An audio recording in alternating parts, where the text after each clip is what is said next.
"Hey," the blonde lady shouted. "Hey, why are you avoiding me?" She must have mistaken me for someone else, someone she was pissed at.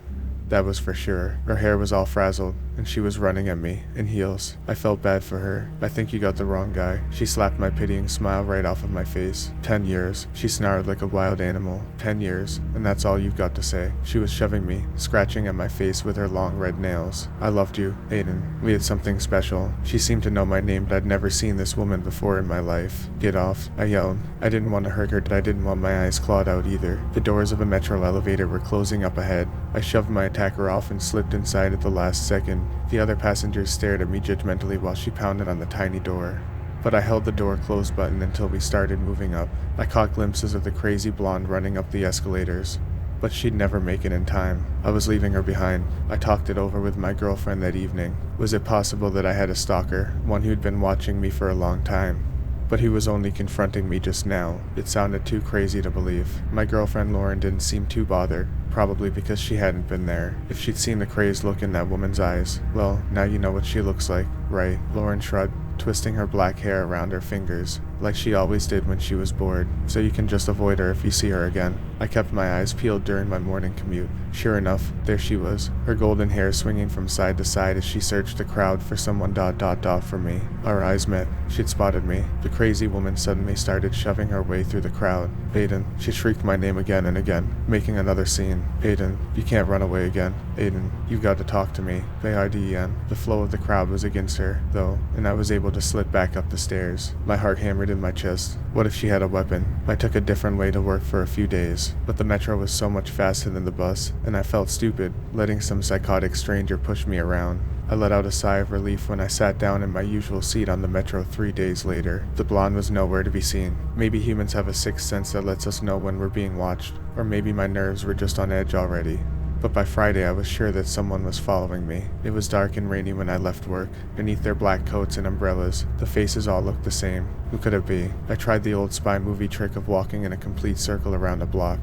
But I didn't like where I ended up, in a narrow street with hardly any light and no people, except for one figure that paused, uncertain, at the entrance to the alley. For a moment they just stood there, unmoving, but when they walked on, I caught a glimpse of pinned-up blonde hair beneath a beret. What if I followed her instead? This was getting silly, but I had to know. With a sinking feeling, I recognized the neighborhood she led me to. She was leading me right back to the apartment I shared with Lauren, right back home. The psycho knew where I lived. What happened next was confusing, to say the least. The blonde took out a letter and slipped it under the building door. She'd hardly turned the corner when I saw Lauren through the glass door. My girlfriend tore the blonde's letter into tiny pieces, then buried it in the trash. What was going on here? Lauren hadn't seen me. I was sure of that. But later, when we talked about our day over dinner, she said nothing about the mysterious letter. And yet I was the one who felt like I was hiding something from her when fished around in the garbage the next morning, hunting for pieces of my stalker's letter. Juice stains and coffee grounds had made most of it illegible, but one phrase stood out. In fact, it was repeated several times, not what she seems. Later that night, in bed,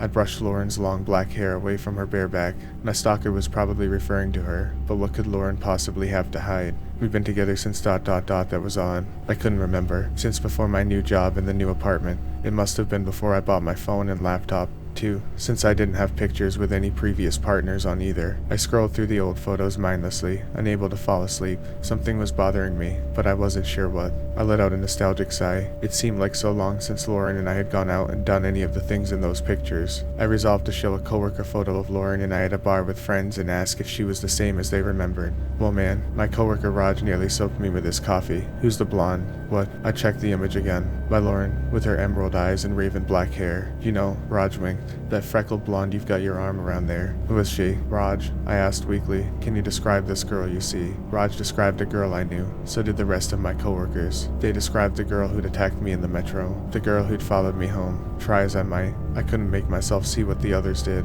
No matter how much I squinted, I only saw my version of Lauren. A slender, black-haired woman with high cheekbones and piercing green eyes. She had all the features I was most attracted to, and I was so lucky to have. Wait, wasn't it a little too convenient that my girlfriend had every feature that I liked? I asked Raj to come back to my apartment. I told him that I needed help moving some furniture. But the truth is that I just wanted to know what he saw when he looked at Lauren. What everyone saw, except for me. Sure, man, Raj sounded surprised. You went out with us so much when you started here last month, but lately you've been hibernating. I want to see what you've got at the new place that's keeping you at home. It's true, I thought. A new job, new phone, new apartment ... over the course of the last 2 months. It was like I'd become a different person, and when I tried to remember who I'd been before, the memories were fuzzy at best. My stomach lurched as I realized that I couldn't even remember my last address. On the bus ride toward home, I smiled and nodded along to Raj's one-sided conversation about his dating app misadventures. But inside I was struggling to remember who I was, to remember what made me, well, me. Childhood was no problem. Adolescence, no worries. That closet full of skeletons was more than vivid enough to make me cringe. It was only more recently that things became hazy. Raj was still rattling on, although the topic had changed to the awful layout of apartments in our city. We stepped inside, kicked off our shoes, and headed down the narrow hallway to the living room. Like I was saying, it's almost impossible to find a place with a balcony. Raj made a guttural sound of terror and pressed his back against the wall. I couldn't see what he was so freaked out about. It was just Lauren, reading a book on the sofa. Honey, Lauren sighed. I thought I told you that I don't like having guests at home. It was true. I remembered. Lauren had mentioned that, but why was she suddenly standing right beside me? How had she gotten so close to Raj in a split second? Why were his eyes so white and wide when he looked at her? When you make mistakes like this, Lauren went on, touching Raj's neck with a pale, slender hand. There are bad consequences for everyone. It was the strangest thing. It almost looked like Lauren's hand was slipping inside Raj's neck, beneath the skin, to wrap around his windpipe. And then suddenly, just for a flash, it wasn't a hand at all, but some other appendage, the kind of thing I'd never seen in nature on Earth. And the creature it was attached to, the thing where Lauren stood. I felt dizzy. I told Lauren that I needed to go sit down. I think she nodded, and I sat down here, in the dim twilight of the bedroom, to write out these confusing thoughts. Just trying to think about what might be happening to me makes my head hurt. Trying to remember is like fainting. I need to lie down. It's incredible reading through all this. Where can I have gotten such crazy ideas? As long as I can keep that blonde lady away, I'm sure everything will be fine. I need to go see how Lauren's doing. She's cooking some meat downstairs that smells delicious.